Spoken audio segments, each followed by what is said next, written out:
Hello everybody, I'm Spencer Mazyck and this is the Bloomberg Law Podcast, a series of interviews focusing on trends in the busy legal profession. From Google to Citigroup, this has been a summer of security breaches, all stemming from the attacks of malicious hackers. Here to discuss this global pandemic and the legal responses to hacking is Derek Bambauer, a Brooklyn Law School professor who teaches internet law and intellectual property. Welcome, Professor Bambauer. Thank you for joining us today. Thank you for having me, Spencer. Okay, so I think it's fair to say that we all know what hacking is, and we know that it's been around for quite some time. But tell us, why do people hack? Is it still a prank done just for fun? There are a lot of different motivations for hackers, and it's one of the difficulties of using one term to cover so many different motivations. There are people who hack simply for the joy of taking apart computer security systems and seeing how they work. There are people who hack for money. So those who broke into Citigroup, for example, who withdrew funds from their customers' bank accounts. There are increasingly groups who hack for patriotic reasons. So there are Chinese hackers and the Syrian Electronic Army who are doing so because of either overt links to their governments or because they feel patriotic. And there are some who hack for ideological reasons.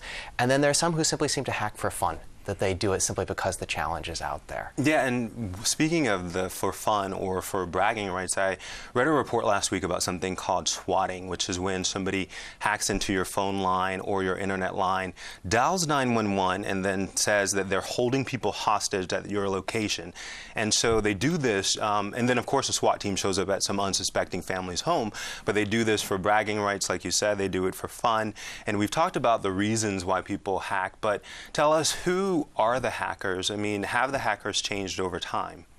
Hackers used to be people with elite technical knowledge. They were people who could actually work with complex computers, who could program in assembly or the other difficult programming languages. And so in some senses, the barrier to entry was very high. It was like having a black belt in karate. By the time that you had those skills, you had probably learned how to be responsible using them.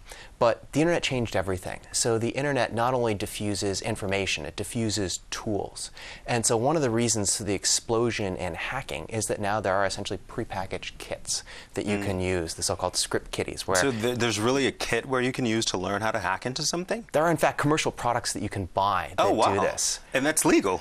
It's semi-legal. Okay. So having the tool, as always, you know, it's legal to own a gun. What varies in terms of legality is how you use it. And so this is actually something that makes life difficult for computer security professionals, is that they not only have to face really elite hackers, who probably will be able to get in if they want to, but this sort of low-level annoyance from dealing with essentially teenagers who are downloading these tools. And so are people hacking then in groups, though? I heard some group called Anonymous. I mean, are you familiar with that group? What exactly is it? Anonymous and some of the other groups like lulzsec really grow out of a movement called anti-sec that takes a particular set of views about the security community, about the right way to do security research, and that has interestingly become increasingly politicized. A benign view of them is that they're some sort of online civil disobedience movement. Other people call them hacktivists. Yeah, that's what I said, hacktivists. I heard that term. I kind of like it. It has a nice ring to it. It's great, and it captures a lot, which is that these are not attacks that are typically done for profit. They're not done for patriotism. They're done because often Anonymous is offended by something. So they've taken up defending the WikiLeaks site, for example, or they attacked Sony because Sony's security was so notoriously poor. Then I also heard that some members of that group are threatening to kill Facebook on November 5th, so we'll see whether or not that comes to pass. But Google might love it, right? Google Plus will take off if that happens. Well, so we have groups, individuals who are hacking. We also have groups who are hacking. Thanks to News Corp, we also know that companies and corporations are hacking too. But so are governments and nations getting in on the hacking action? Absolutely. So one of the things that's interesting for both policy reasons and, frankly, to legal professionals is the idea of cyber war and cyber espionage. And so we've seen everything from massive intellectual property theft, for example, from U.S. defense contractors that appears to be able to be traced back to China. And then also on the other side, we have the Stuxnet worm, which appears to have been generated by the United States and Israel as a way of attacking Iran's nuclear centrifuge program. And so it's arguably the first cyber weapon ever used. And the thinking seems to be that it did as much damage as an airstrike could have, but without the casualties. So this is something where most major military powers are increasingly viewing cyberspace as another dimension of the battlefield. Wow, and I understand also that Lockheed Martin was recently subject to an attack. They're, of course, the supplier of military equipment to the U.S. Absolutely. And so this is something that's of real concern to the Department of Defense, for example. They just released their cyberspace strategy. And one of their worries is that it used to be that you just had to defend military bases or military assets. And it turns out that in cyberwar, private companies are assets, right? So we saw the loss of, for example, data about the Joint Strike Fighter. That's something that affects the military, it affects our national security, but it's held by a private company. Okay, so people are hacking with malicious intent and wanting to get profit there. So is there such a thing as a good hacker? Do people actually hack for good? I think that there are a lot of good hackers. The difficulty is that so much of that depends on where you sit. If you're Citibank or you're a company who is hacked by somebody who doesn't have malicious intentions but just wants to show essentially that you've left the door unlocked, you might not regard that person as sort of somebody who's benevolent.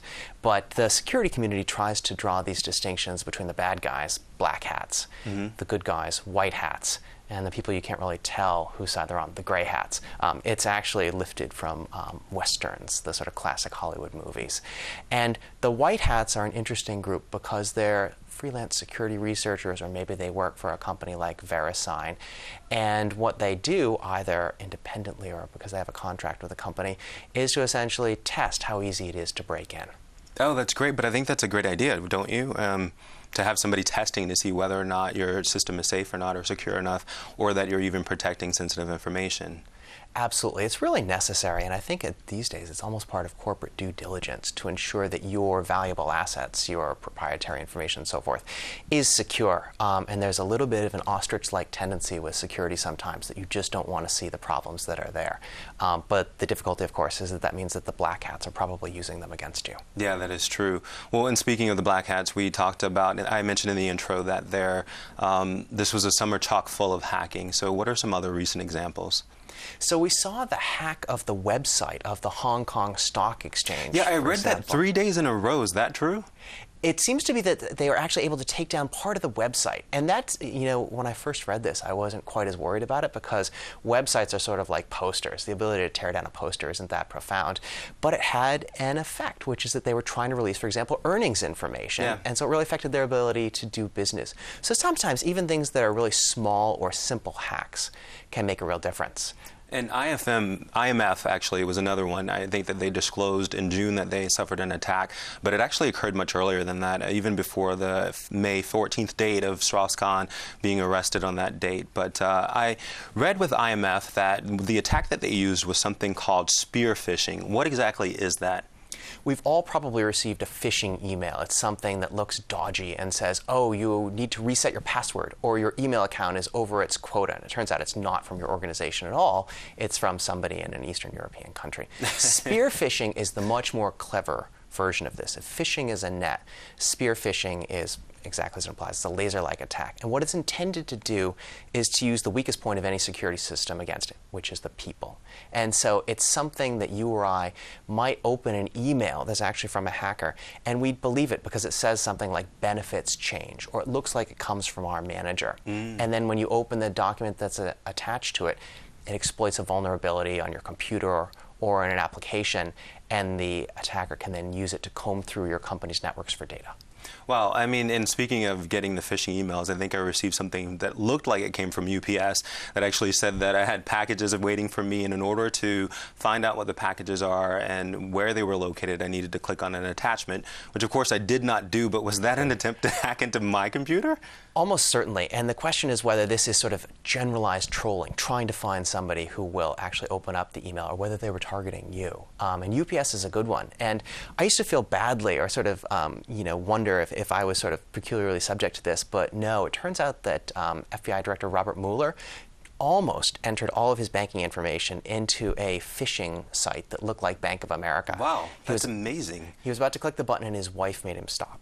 So, thank God for his wife. That's incredible. I can't believe that. If they can get the FBI director, what hope do the rest of us have? Yeah, exactly. Well, what about, I think people who hack for fun, though, they think that this is all fun and games, but isn't it causing some serious damages to companies?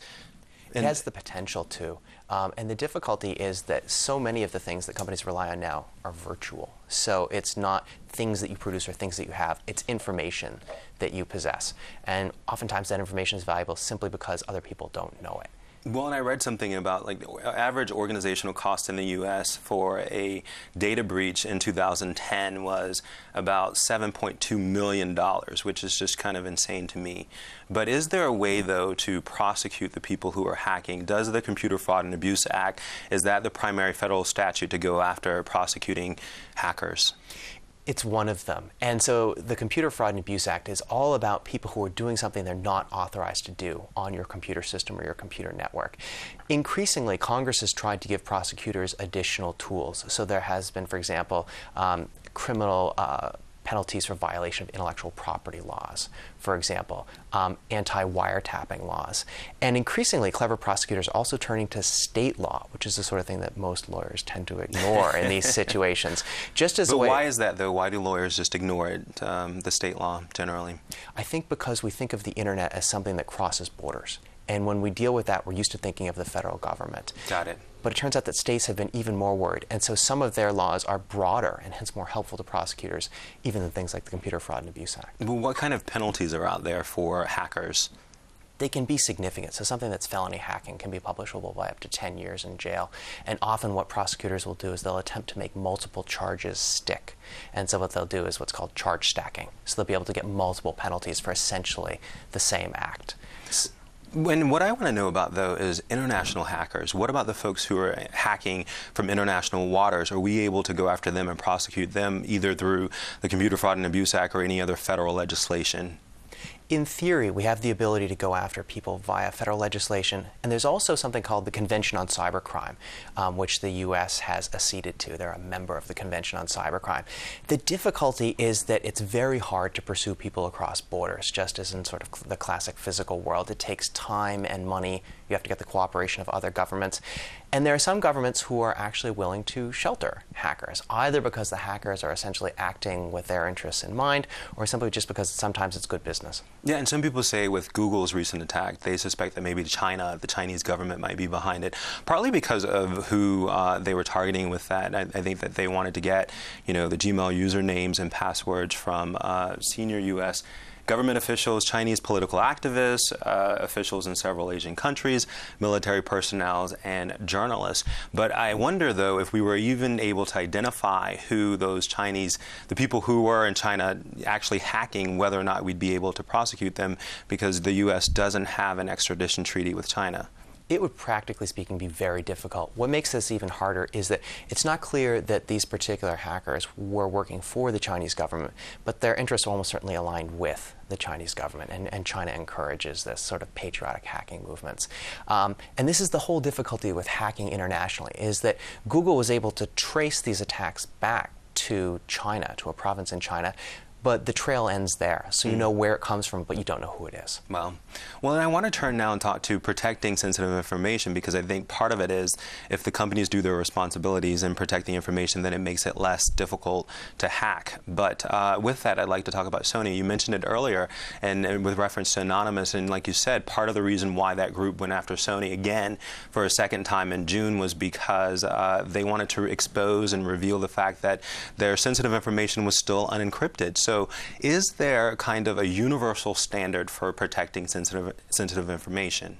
There isn't yet, and this is one of the difficulties, is that it depends on which industry a company is in, and really whether or not there is any governing statute, for example, sort of like HIPAA in the healthcare world, or the PCI DSS private standard for the payment card industry. But other than that, it's sort of this vague mixture of best practices, maybe a little bit of tort law, a little bit of technology thrown in.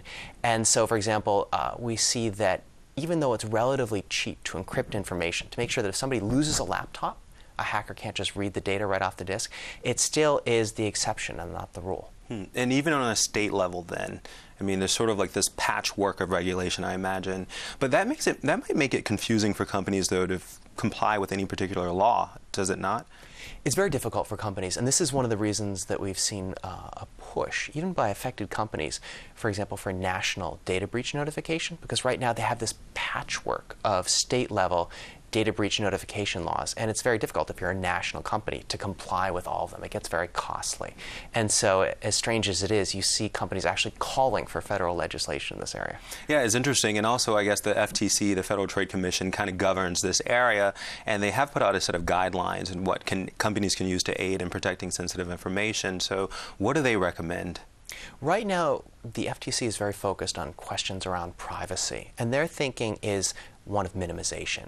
If companies aren't storing more information than they need, if they're not keeping it longer than they have to use it for a business purpose, then it minimizes the amount of damage that occurs with a breach. And that's a really sort of sharp move, because it's like disasters or bad weather. Breaches are inevitable, and so companies do much better to think about mitigation rather than prevention in some ways. You know, I really get the sense that regulators here are kind of playing a game of catch-up when it comes to the realm of cybersecurity. Do you agree with that? Is that a fair statement? Absolutely. And it's been a complaint about the law. The law is slow to evolve. We've had this in every area.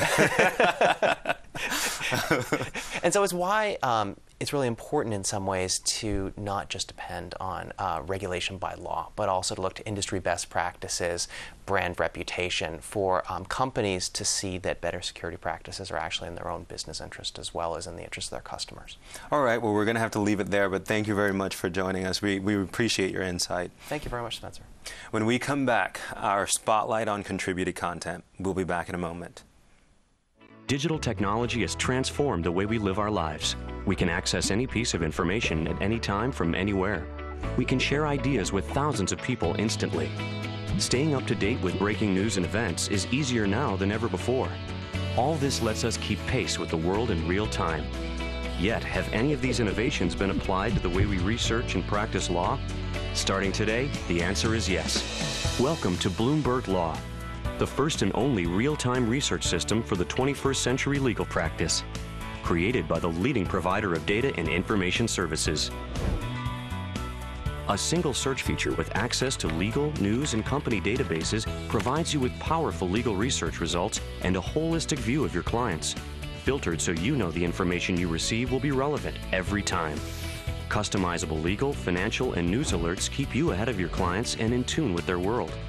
An integrated workspace allows you to organize your results by client, by urgency, by topic, however you want it, and to share those results with people on your team.